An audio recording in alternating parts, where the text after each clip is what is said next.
Hey guys, welcome back to a new one here, and let's get into the nitty-gritty, right? So we're going to be talking about defense tech and what the startup landscape is looking for like that.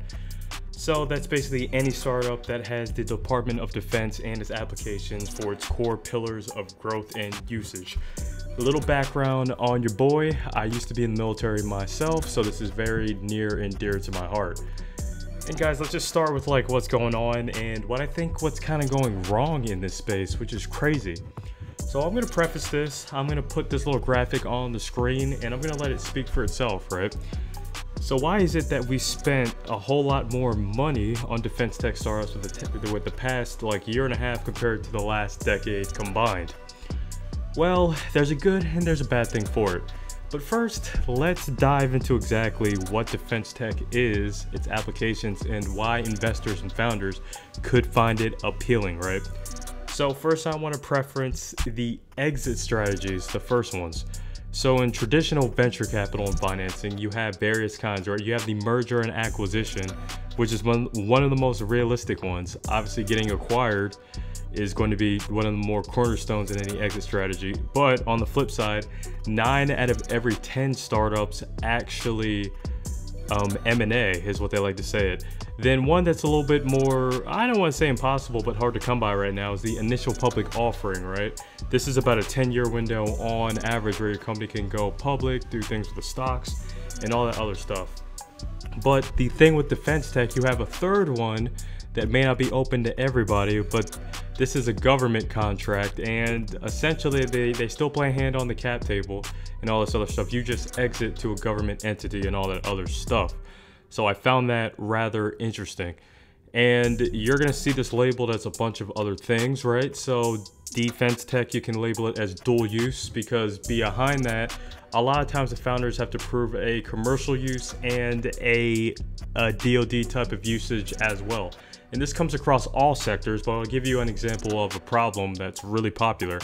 So this shouldn't come to a surprise to my military folks, but the US military on average spends $4 trillion on transporting things in emissions, fuel, and all that other stuff.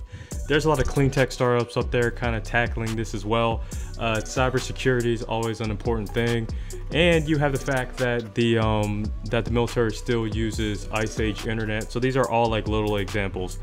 But the most popular avenue to this is dual use technology. Once it's been proven in the commercial market, then you can try your hand at defense tech. And you'll also see it as frontier technology and a bunch of other things, but I wanted to give you the landscape. Now, where I see this is going wrong, right? A lot of people are seeing this as the easy way out. The data suggests that these exits, as the years have gone by, because this also coincides with the regular market as well, when exits are coming harder and harder to come by, people just think you can pump money and get awarded to a government contract.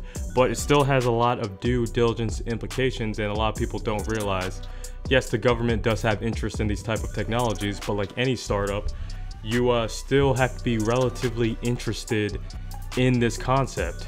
So some of the major players that have really come up on the net about this to include your, and you do have a lot of defense only big investors on the corporate side, like your Raytheons and your Lockheed Martin Ventures and all these other stuff, but they've come up on the net and saying that the defense tech ecosystem needs to have a more streamlined due diligence process and more founder education to let people know that this probably can't be for everybody. But on the flip side, you do have institutional investors that can invest into defense tech startups, either on the angel investor side or traditional venture capital, as well, as long as it fits their thesis. So my bold prediction for this is that it's going to move like the regular venture capital market, right? So the regular venture capital market had its share of overvaluations in 2021 and all these other things. Some people flocked over to defense tech because they thought it was kind of like an easy way out, until they found out that the exits are equally as hard to come by and not everything can prove to be useful to the government.